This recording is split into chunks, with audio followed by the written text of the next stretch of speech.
Hello and welcome to episode 42 of Real Life Ghost Stories. How you do? I'm Emma, by the way. Lots of people have been complaining that we don't introduce ourselves at the beginning of the episode. So I'm Emma. And I'm Fred. No, you're not. I'm Dan. Don't confuse people. I'm Emma, he's Dan, and we're going to bring you some ghost stories today. But before we do that, we need to thank our gorgeous Patreon subscribers. Are you ready? I am. We would like to say thank you to Alicia F., Natasha. Denise Morales White, Matthew Long. Katie Bisen, Ashley Murray. Sarah Fim, Abby Cooper. Neil Kennedy, Diana Vivek.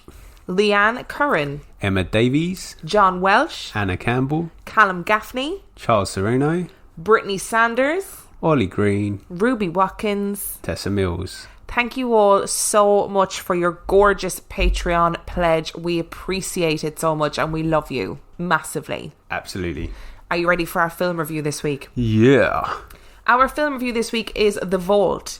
The Vault was released in 2017. It has an IMDb rating of 4.8 out of 10 and a Rotten Tomatoes rating of 26%. Would you like a synopsis? Yeah. Two estranged sisters hatch a scheme to rob a bank to save their brother. The heist begins smoothly, but mayhem soon ensues when the defiant manager sends them to a basement-level vault where something truly evil dwells. What were your thoughts on this film? I didn't mind it, actually. I thought the concept was quite good. Good idea.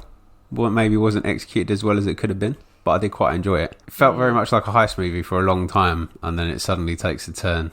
And you're like, ooh, spooky. I don't even know if it takes a turn, though, because it was a heist movie for ages, and then it has these weird smatterings of horror. So it's neither a heist movie or a real horror film, and I thought it was really clumsy and badly executed, and I fucking hate James Franco. It's a horsed movie. But that's not Horsed relevant. movie? A horse movie? Horsed. Horsed movie. I was going to say horror movie, and then I realised that was... I'll tell you who is in it, though. If anybody watches Orange is the New Black, Taryn Manning is in it, who plays Pennsatucky in Orange is the New Black, and she's really good. She's one of the sisters.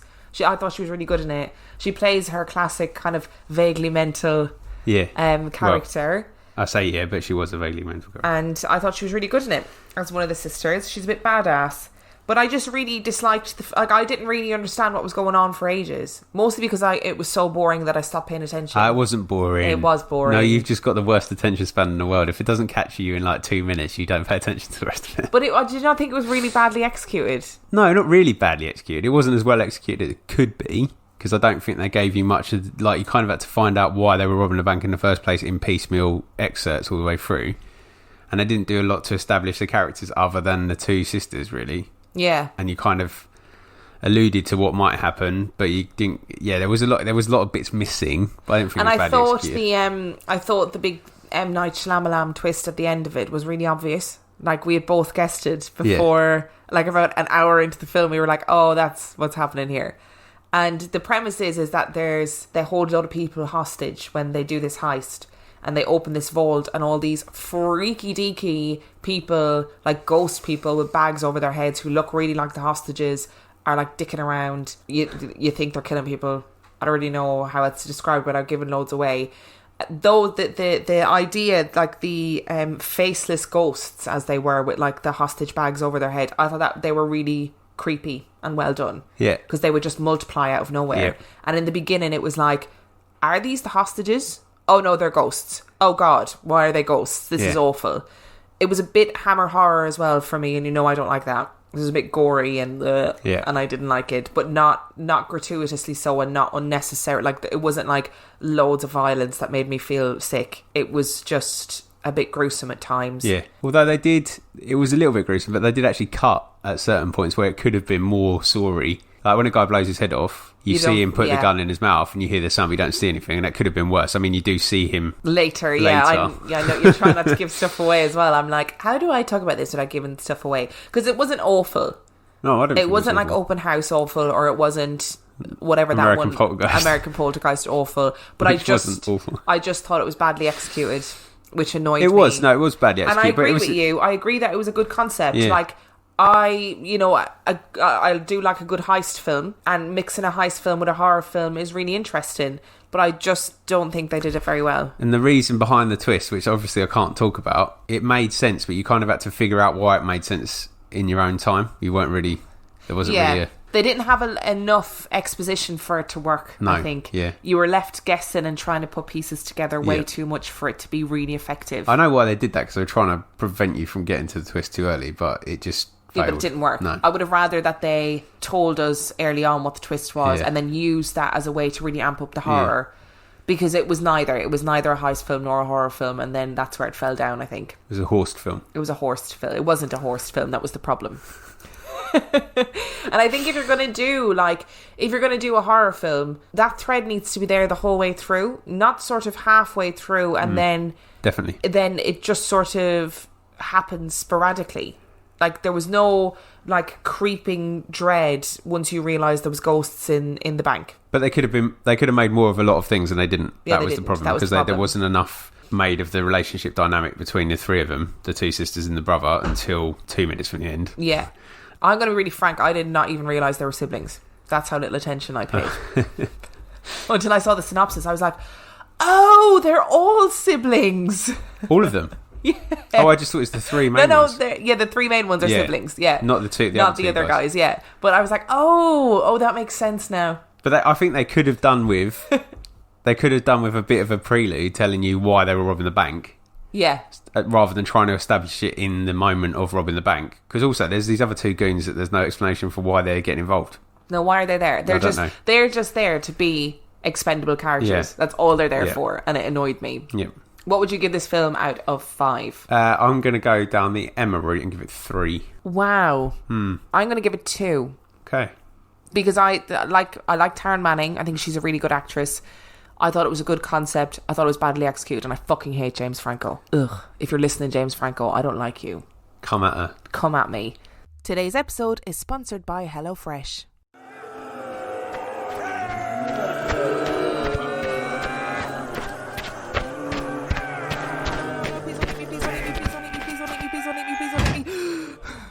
I cannot keep risking life and limb in this zombie apocalypse to go to the grocery store. If only there was an easier way. Wait, what's this conveniently placed leaflet? With HelloFresh, you get farm fresh, pre-portioned ingredients and seasonal recipes delivered right to your doorstep. Skip trips to the grocery store and the impending zombie doom and count on HelloFresh to make home cooking easy, fun and affordable. That's why it's America's #1 meal kit. You know what'll really take your mind off the flesh-hungry horde? Fast and fresh recipes. HelloFresh's latest line of meals featuring robust flavours and filling portions are ready in less than 15 minutes. Enjoy taste and quality done quick with recipes like falafel power bowls, seared steak and potatoes with béarnaise sauce, or Southwest pork and bean burritos. And let's face it, in the zombie apocalypse, we gotta cook smart and we gotta cook fast. And you know what? We don't all want to be out there fighting our way to the store, so you can stock up on snacks, sides, desserts and more at HelloFresh Market. Simply add these staples and sweets to your weekly order and they'll arrive on your doorstep along with your meals. More yummy food, less mortal peril. Fictional zombie apocalypse aside, I have actually used HelloFresh in real life for years and I love it. I used them long before I ever advertised for them. It saved me so much time, so much money and so much food waste. I'm also not a very good cook, so it allows me to cook and eat better. Go to hellofresh.com/reallifeghoststories22 and use the code reallifeghoststories22 for 22 free meals plus free shipping. That's hellofresh.com/reallifeghoststories22 and use code reallifeghoststories22 for 22 free meals plus free shipping. Oh no, what is that? Oh no, it was meant to be fictional. It wasn't meant to be real. Anyway, we've got 3 stories today. And they're not actually listener stories. Are they all happy about picnics and summer holidays and It's pretty much like the famous 5. Brilliant. Only with demons. Okay. So, Gorgeous Christina, who is one of our listeners, sent me a message on Facebook and she said, I don't know if you've ever heard this story, but it's really freaky. And she sent me this Reddit story And I read it and I was like, oh my God, this is amazing. And it was such a great story. I'm going to talk about the validity of the story afterwards. I did loads of research. Fell down a rabbit hole with this story. And then it led me to 2 other stories as well. Okay. So this isn't a listener episode. I've actually done some research for this episode. Wow. Who knew? Brace yourself. Okay. Are you ready? Am I not going to like these then? I don't think you are. Are you ready? Yeah. Okay. Story number 1 is the story of Jimmy C.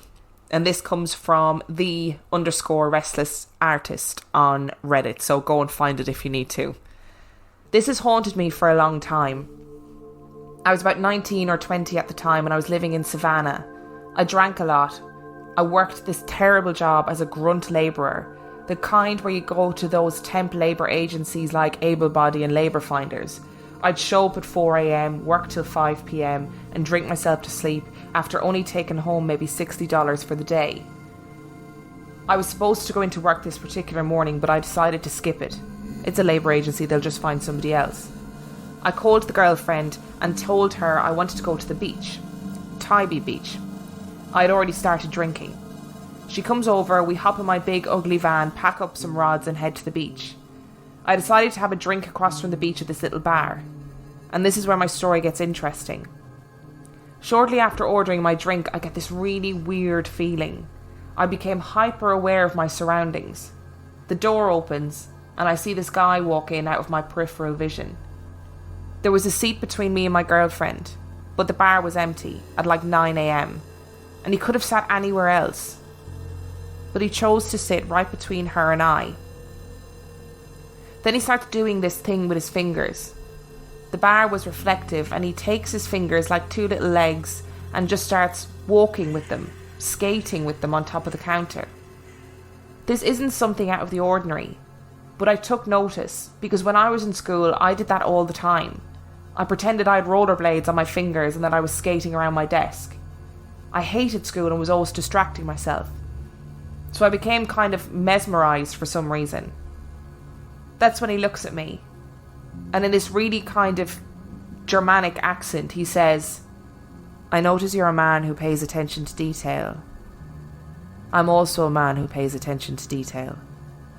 Now, before I continue, I have to describe this guy. He had short, spiky hair that was bleached at the tips, kind of like a late 90s vibe.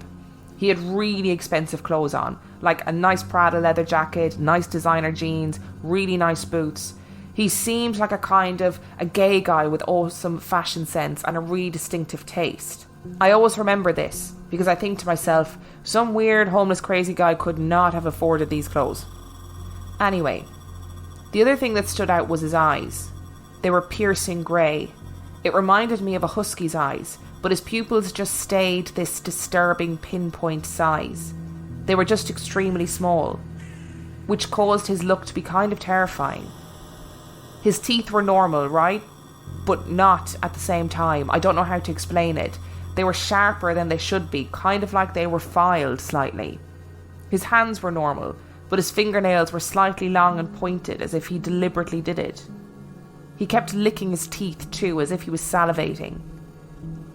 The thing about this guy is that you look at him and everything seems normal, but off at the same time. So you're just questioning if you're crazy for thinking it. This guy then begins to start talking about the relationship between me and my girlfriend, but really strangely. He's talking to her about how beautiful she is and how I should pay more attention to her. I was kind of a dick to her. I had almost this knowing feeling come over me, like I knew this guy wasn't human. I look at my girlfriend and I say, "You need to leave." She just kind of looks at me and she knows too. Without a word of protest, she gets up quietly and leaves. Later, I learned that she went next door to get a coffee. That's when this guy literally says to me with the utmost confidence, "You were supposed to go fishing today." He points at the beach across the street. "If you had, I would have drowned you in the ocean." And I shit you not, he fucking hissed it at me. Again, for some reason, this overwhelming calm had come over me. I just asked, "Who are you?" And he answers back in this crazy guttural language, but it was really long. It sounded Arabic or Hebrew or something.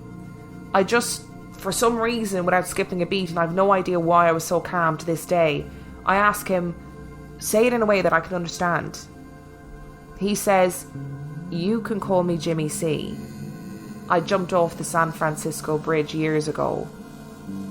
And we've been watching you." From there on, he never referred to himself as me or I, but only we.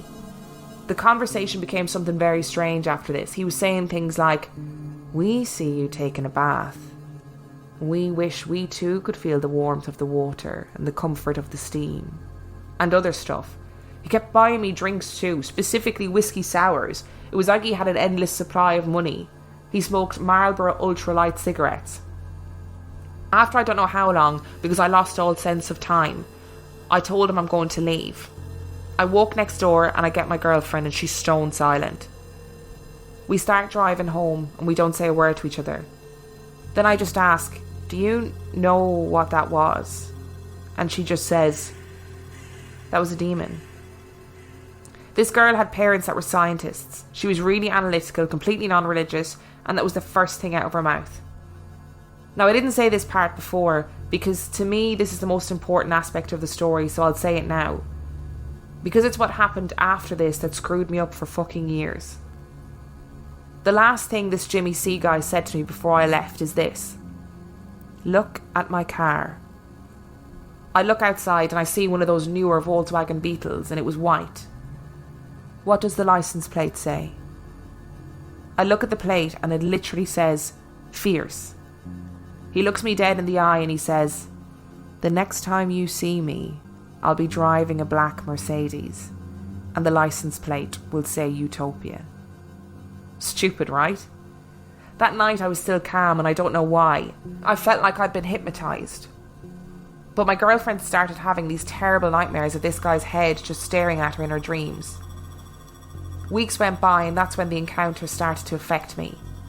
I found myself becoming paranoid about that black fucking Mercedes. Every black car I saw, I checked if it was a Mercedes. If it was, I immediately looked at the license plate. I started doing it when I was watching TV or movies as well. I just couldn't stop myself. Now I'm going to fast forward a bit. About 10 years go by, I'm 29, and in silence, when I'm alone, when I'm drinking, I often think about this encounter.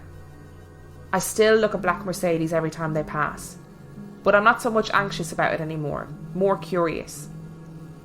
And I remember that my girlfriend at the time always just kept a journal. By now I'm pretty sure that I'm insane. Maybe I was drunk, maybe I'm not remembering any of this correctly. After years of trying to find news articles of a Jimmy C that committed suicide off the San Francisco Bridge, looking at black cars and so on, I felt like I'd grown out of it. Yet, I still had to know. So last year I tracked down my ex-girlfriend. We ended on bad terms. I find out that she's a school teacher in Wisconsin, has married a woman and is actually trying to have a child. I figure she's not going to talk to me, but I send her a Facebook message anyway. I ask her if she can find the journal from that day, because I have to know if her events line up with mine. Sure enough, she has it. And it contained even more detail than what I remembered, because she had literally written it at the coffee shop next door right after it happens. So then it goes into her diary entry for that day and it's exactly the same as his. Well, exactly the same as in reasonably exactly the same. When I read what she had written literally that day, I knew I hadn't imagined the details wrong. I knew this had actually happened. This is probably the single most frustrating and scary thing that has ever happened to me. I want to imagine it's just a normal crazy guy, but unless you saw it and felt it and heard him talk about all the little details of what you were supposed to do that day when only you knew it, you just can't understand the impact of it. It's been 10 years, and my only solace really is that my ex-girlfriend was there to corroborate my story. That communication, where I reached out to her, actually caused us to be on good terms again after a decade. It seems to have been something that bothered her just as much as it bothered me. And still to this day, even though I'm living 10,000 miles away in Southeast Asia, I can't stop looking for that car, and I can't stop thinking about Jimmy C's twisted face. I wonder if he still crawls on my back, and if the fear I feel at night, often to where I must drink myself to sleep or find a one-night stand just so I don't feel alone, is him, or rather them, watching me. So what do you think? No. Didn't like that. Gave me goosebumps. Very well read as well, by the way. Thanks. Creeped Thanks me very out much. even more because you were reading it properly. I know, I was practicing my Jimmy C voice all week. Not a fan of that at all. Now, when I first... Would just like to put out there, don't drink and drive, because this guy clearly drank way too much and should never be behind the wheel at any point in this story. So when Christina first sent me this, I read it and I was like, oh, that is a really good story. But I thought it was just like a no sleep story. Like I thought it was just a made up story. So I was like, it's a really good story to read, but I don't know where I'm going to launch from with it. And then I fell down a rabbit hole of looking at stuff on Reddit about this story, because this story went mental on Reddit. Like, people went mad for it, and the guy answered loads of questions about it, and he was like, no, this genuinely happened to me. And if anybody... So there's people who spotted like inconsistencies between his story and his girlfriend at the time and whatever, and he was like, obviously there's going to be inconsistencies, we're two different people. Like, that's obviously going to happen, and you don't remember things the same way, 10 years later as you did then, and whatever, which I thought was a reasonable way to kind of combat those questions. And then people looked up the car. I'm going to pause there for a sec. What are you doing? Sorry, Bim is beside us, and she never comes out when we're podcasting. She's just sitting next to me looking up at... Well, she was looking up at me, now she's looking over there. She is making loads of noise as well, so I'm sorry if you can hear her in the background. So I looked up loads of stuff on Reddit, and people obviously had looked up stuff as well. The fucking car, the black Mercedes with the license plate Utopia, exists. That is a real car. Creepy. And it had been completely inactive for years and years and years, and then recently, so some guy had checked it on like a government website to see like, did it exist, what plates were linked to this car and whatever. And he got a message recently being like, we hope that your car has been serviced well or whatever. So the car is now back in action. This fucking... Has it been shipped to Southeast Asia? Who knows? And then other people looked up the death, like, so the death records for the bridge in San Francisco. And they couldn't... So this person was I'm guessing it's Golden Gate Bridge, because this... Probably. So he was like... looking, and then he was finding various people that just didn't match the story. And then he found this person that was called like Alfred James C something, whatever the surname was, who went by Jimmy. And he looked up this person, and somebody else had drawn what this guy had described, and the two fucking pictures matched. Like... fucked me up. If you're interested, honestly, go and find this on Reddit. Like, you will fall down a rabbit hole of looking up stuff about this. It kind of felt to me like a Final Destination thing. Like, he was meant to die that day. He was meant to go into the ocean, fish, and die for whatever reason, and he didn't.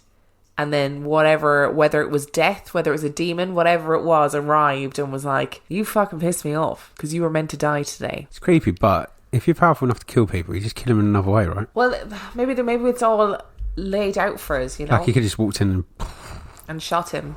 And walked off into his fierce car, and gone and wait in a garage with his Utopia, ready for the next one. What would be the reason for it? Why would he do that? Why would this person, this Jimmy C, why would he not kill him if that was what was meant to happen? Yeah, that's what I don't understand. Maybe he was purposely trying to scare this guy, because he sounds like a bit of a dick. Yes, that is possible as well. It is possible as well. But the fact that car exists with that number plate...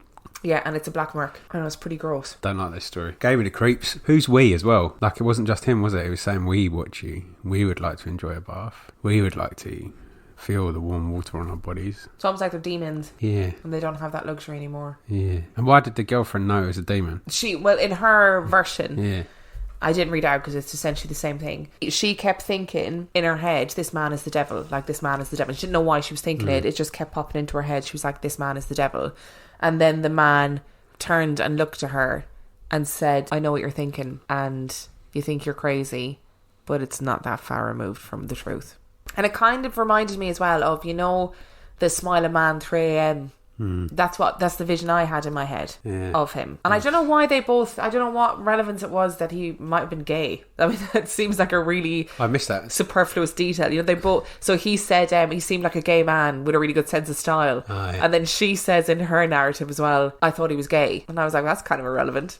Yeah. So this, anyway, led me down a rabbit hole of stuff on Reddit. And I desperately wanted to find...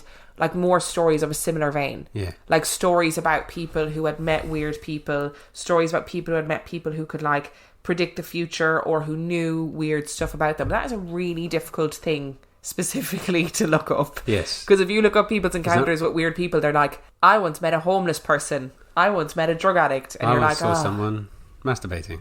Oh, that's where you went. Okay. No, that's the kind of thing that comes off, I'd imagine. Yeah, it's kind of, it's a lot of weird stuff, like, you know, kids nearly being abducted and whatever. And that wasn't what I was looking for. I wanted, like, another story like this where... Sinister. That was sinister. No harm came to this man. Yet. But he has spent the last 10 years of his life obsessing over this black Mercedes. Imagine being that guy, though, and then someone that you don't know going, yeah, that car's real. And it's just been activated. Yeah.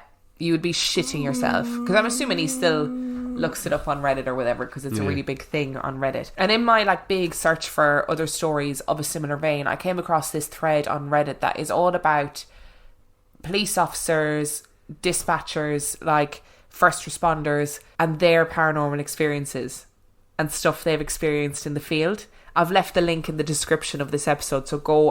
Honestly, I had to stop myself from reading it because I was like, I've got a thesis to write, so I need to get off this. But I've got 2 more stories for you.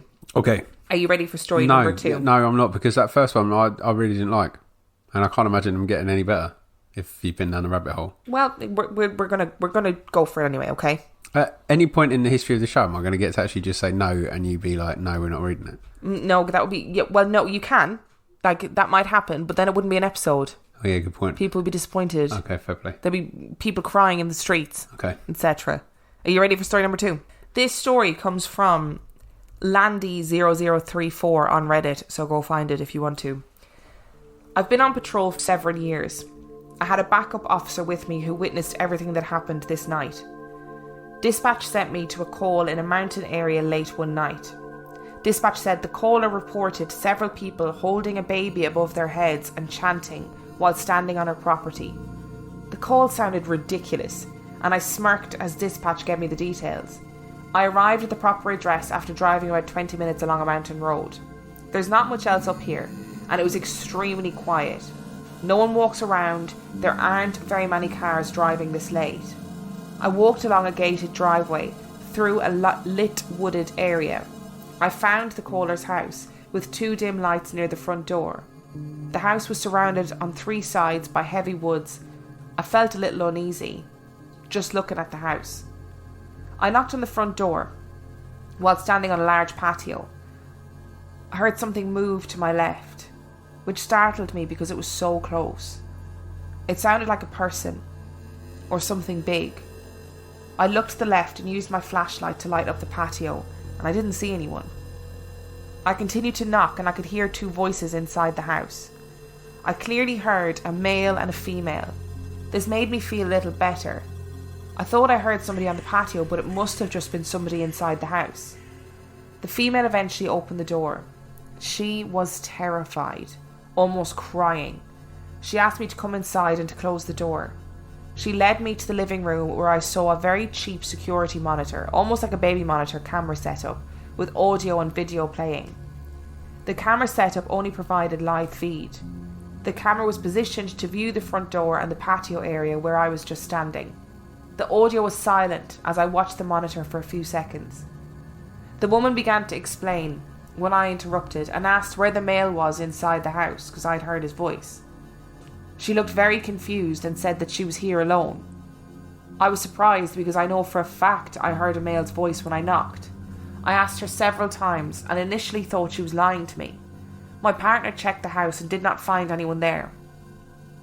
The woman said that while she was reading and sitting on the sofa, she heard something over the security camera. She looked at the display and saw 2 people on the patio standing at the front door. She heard knocking at the door and called the police. I looked at the monitor, and although it was low quality, I could see the patio and the front door area with decent clarity. As the woman continued to explain, the audio on the monitor went from quiet to extremely loud. We all stopped talking.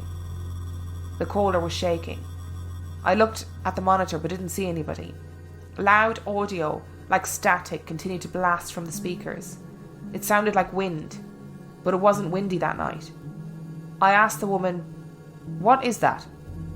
And she said, "It's them." I looked at my partner, who was clearly nervous. The woman gave me her cell phone, stating she took pictures of the monitor, showing the 2 people on her patio. I looked through several low-quality pictures and didn't see anything. I continued to scroll, and sure enough, I see 2 tall figures standing at the door. One of the figures is clearly holding something. The figures looked strange, dark and featureless, in contrast to the video that I saw on the monitor. I was in disbelief and thought, oh my god, she's telling the truth. I continued to scroll and saw one figure holding something up over its head. Another picture showed the item at the base of the door with both figures standing near it. I tried to reason to explain what could have caused these images, but it was pretty apparent that there had definitely been 2 subjects on our patio. We checked outside, walking the property to the tree line. I mentioned the movement on the patio and the male voices from inside the house. My partner asked me to stop talking about it. We finished checking and returned to speak with the caller. She says she will be driving into town and staying at a hotel because she's too scared to stay here tonight. We walk along the driveway back to our cars. My partner jumps into the patrol car and takes off. I laughed, but I felt really uneasy standing there in the dark. And I leave shortly afterwards. What are your thoughts? It's a nice friendly story. Who are they? Who are they? Where's the baby come from? Who was the male voice? Who was with them on the patio? So many questions. There's so many elements to the story. Yeah. It's like paranormal, but not. Yet nothing happened. Nothing happened. It's like satanic. It's not. I don't know. Nothing happened. Like nothing happened in that story at all. Like it had already happened when he'd been there. So that's weird. Apart from the loud noise. Like somebody was standing just out of view on the patio. I did nearly giggle though when you said it at the start, when you said about the group of people holding the baby up chanting. And I was just thinking of the Lion King. I knew you were going to say the Lion King. Yeah.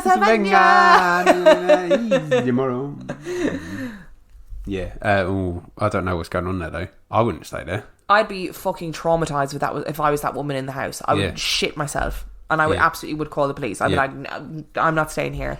I wouldn't stay there. That's why city living's better than country living, because you can give an excuse to anything in the city. I think someone outside, someone next door, someone outside holding a baby up.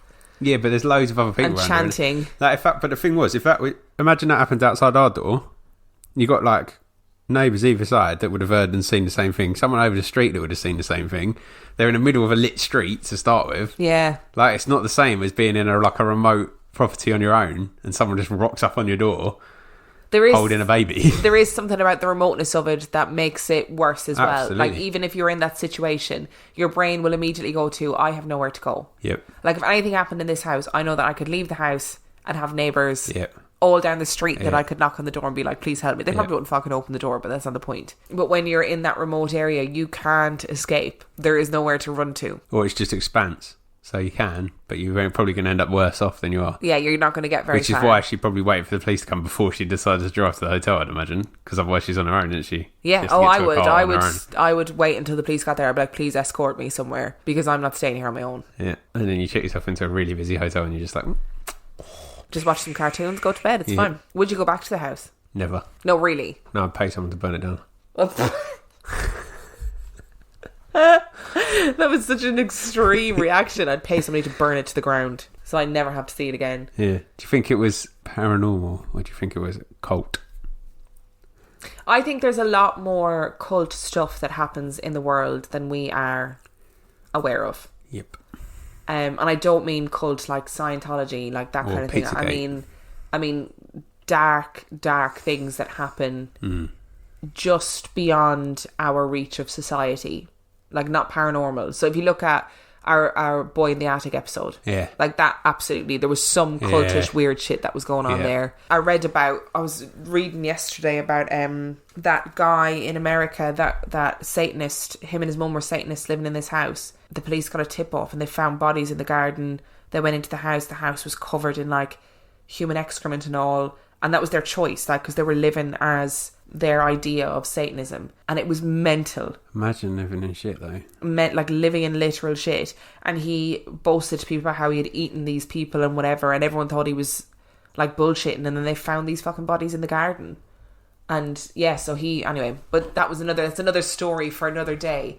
But I do think that these things happen in the world that we're not aware of. I came across a Satanist recently. Did you? Yeah, I told you about it. And it was a really unexpected person to be a Satanist. Oh, in conversation, not like in the middle of the woods. No, not in the middle of the woods doing sacrifice. a cult or doing a sacrifice or anything. No, just in conversation. I just had somebody who told me they were Satanists, and I didn't believe it. And then they told me all about it. But the really strange thing was that this was actually quite a young person, like a really young person.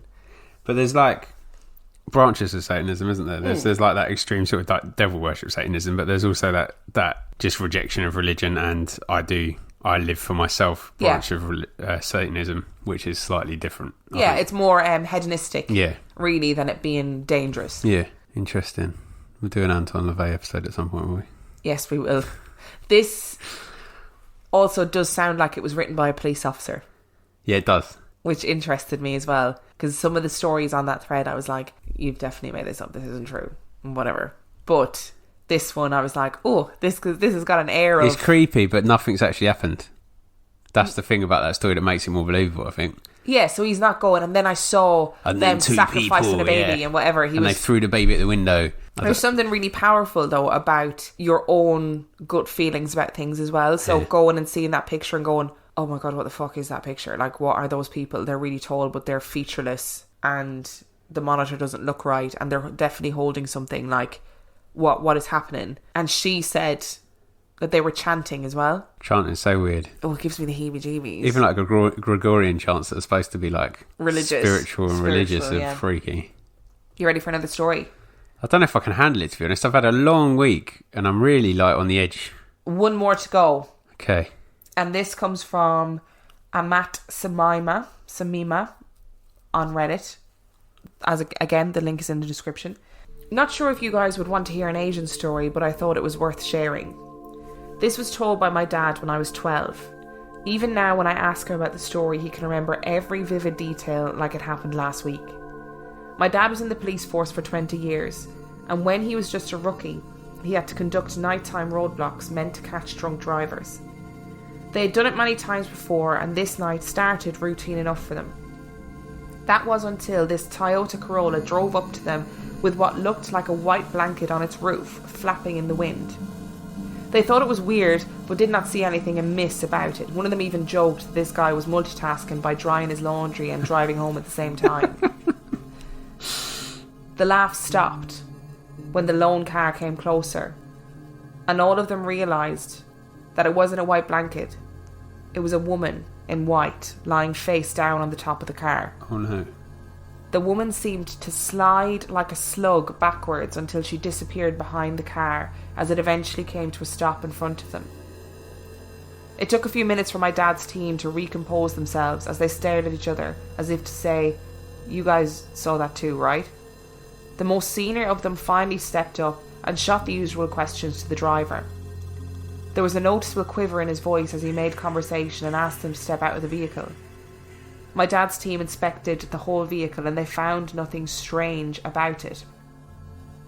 The driver was a good-looking staff sergeant in the army who was heading home from a company event earlier that night and admitted to having had a few cans of beer. He said he lay down in his bunk to sleep it off, hence why he was driving home at that time. It was 4 a.m. He passed their sobriety test and they started to ask him if he saw anything weird during his drive. Initially he said no, but after more questioning he mentioned that he did have to swerve to avoid what looked like a bird that was flying upside down. It was spooky, but he didn't think it was a detail worth sharing with police officers. The senior then told the guy to chill out at a 24-hour coffee shop before heading home. The locals believe that if a malevolent spirit follows you, making a pit stop confuses them so that they can't set up shop in your house. After some confusion of his own, the driver finally caught on and nodded in agreement. After the guy leaves, they call into the station and cut the night short. They never knew what happened to the driver, but they all hoped that he was okay. The vision of that woman sliding backwards off that car makes me want to fucking die. My first question would be, do you realise there was a woman on your roof? Obviously not. What is wrong? Why have you got a woman on your roof? Should there be a woman on your roof? How much have you had to drink? And then I would have asked my partner, how much have we had to drink? Yeah. Have we been drinking all night? My vision in my head is of the woman from The Grudge. Yeah, me too. Sliding backwards that's off just the car. because... I mean, that's what I see. Woman in white, always. Yeah. It's fucking gross. But it's another one where it's just like, this is what we saw. It's creepy, but that's it. What do you want? No, I'm not. No, story? I think it's worse for that reason, because it's not like, it doesn't turn into something that's really dramatic and... Yeah, like, there's no looking and then for an as the car explanation. pulled away, a woman rose out of the ground and screamed and turned into a bird and flew off. It's just like, she went and then she's gone. And that was it. And that was it. I like stories like that because there is a sense of reality to them, because they're not offering an explanation. They're not being like, and 20 years ago on that stretch of road, it's just like, this fucking happened. That's it. This was a weird thing that I saw one night. And I bet if somebody messaged me and said, they'd love for us to go to our local and sit and talk to punters about like any ghost stories that they had and recorded it. And I bet if we went to like the Unicorn or something, hi Laurie if you're listening, if we went to the Unicorn and sat in the Unicorn, like people would have mad stories like that where they'd be like, oh, I saw this really weird thing once. Yeah. And this is what happened. Yeah. And that's it. Yeah. And that's why I love ghost stories, because sometimes they're so unexpected. Like if you were to conjure up a ghost story in your head, you'd be thinking about like poltergeist. You'd be thinking about like, oh, and I saw a woman in white walking down a corridor. You don't think about a woman hanging onto the top of your fucking car while you're driving along. Oh, it's giving me the heebies. Blah. Imagine getting out of your car and there's a woman hanging onto the top of it. I would die a death. I would. No, thank you. I would absolutely die. No, thank you. I'm glad I don't have to drive until Monday. Oh, I have to drive tonight. Oh no! Why did I do that? Yeah. You just feed me to let's face it, if there's anything clinging to your car that's malevolent, it's after me, innit? Let's be honest. Yeah. So worst comes to worst, you can just ditch me and you'll be fine. That's true. I'd feed you to her. I'd be like, have him. And off I'd go into the night. Bringing Bim with me. Did you read, when you went on the Reddit, did you read any stories from emergency call handlers and the weird stuff that they have?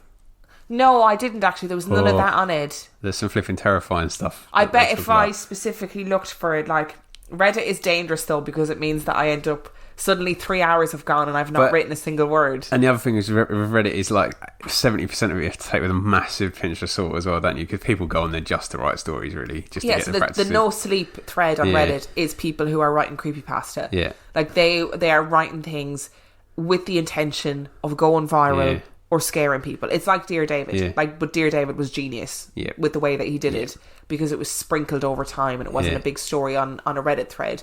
But if you read Dear David as one story on a Reddit thread, I don't think it would have been as creepy.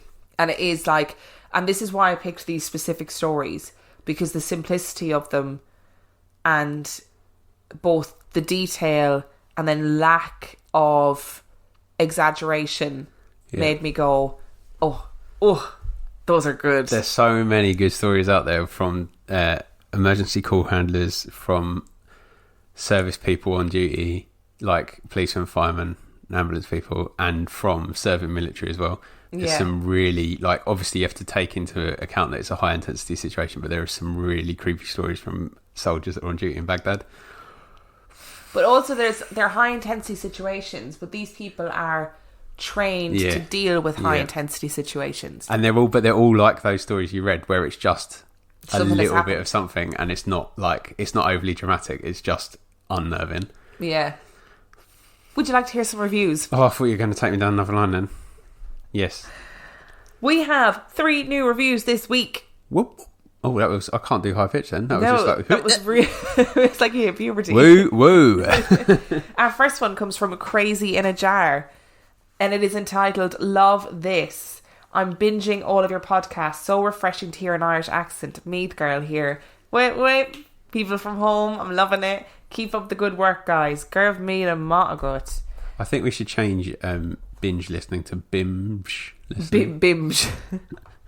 Our second one comes from a Roman, and it's entitled Yas Queen.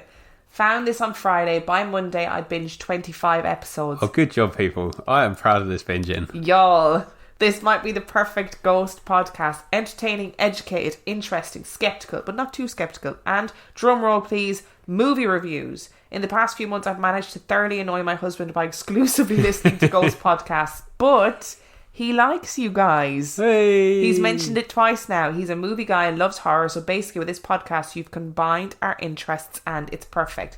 Actually, we are, like Jimmy C, stalking you and your husband. We designed and curated this podcast especially for the two of you. So you're welcome. And we too would like to get in the pod. With you. And our last one comes from OG Ping You in app BS. See, sometimes I don't see the actual words in these, but nope, can't get it. But if it's you, thank you. And it's entitled OMG. Love you guys. My daughter Denise Aguirre got me hooked and you are awesome. And do some research on La Llorona. So many people have said to us about doing La Llorona. We have to see that film as well. We'll have to watch the film and do an episode on it. And if you enjoyed this week's episode all about demons and freaky things that have happened to various people around the world, then please subscribe to our podcast wherever you subscribe. Leave us a little review on iTunes. Leave us a review on Facebook. Sorry, leave us an Apple Podcast review. We got told off for that. Leave us an Apple Podcasts review. See, iTunes, we're listening. And make sure that you leave us a review on Facebook. You can also find us on Twitter. At Real Ghost Pod. And you can find me on Instagram at Real Life Ghost Stories. You can find Dan on Instagram. At 50p Movie Club. More likely to reply to your messages than post something, but I am there. He is there, watching, lurking, stalking. We also have a Facebook page called Real Life Ghost Stories Podcast. Give it a little like and join our super secret podcast group where people post memes and funny things and generally are gorgeous on a daily basis. If you want to send us in your story, we have so many stories to get through still. They just keep rolling in and I'm loving it. Please don't stop because it means that we can keep this podcast going forever. If you do want to send us some stories about your fun family holiday where nothing happened, I'm down with that. I'm not. Okay. I'll just delete it, so don't bother. You can send your stories into reallifeghoststoriespodcast@gmail.com. And finally, lastly but not leastly, if you have loved our podcast and you think, hey, I love this podcast so much, I really want some more content and I really want to give these guys some money, then you can do that if you log on to Patreon. Patreon is a platform where we have it's like a Facebook page. We post extra content. For $2 a month, you can get the back catalogue of 50p Movie Club. And for $5 a month, you can get the back catalogue of 50p Movie Club and an extra episode, an extra spooky story a week. So if you go on to patreon.com/Real Life Ghost Stories, that's where you can sign up. And on that note, we shall see you next week. Through the window.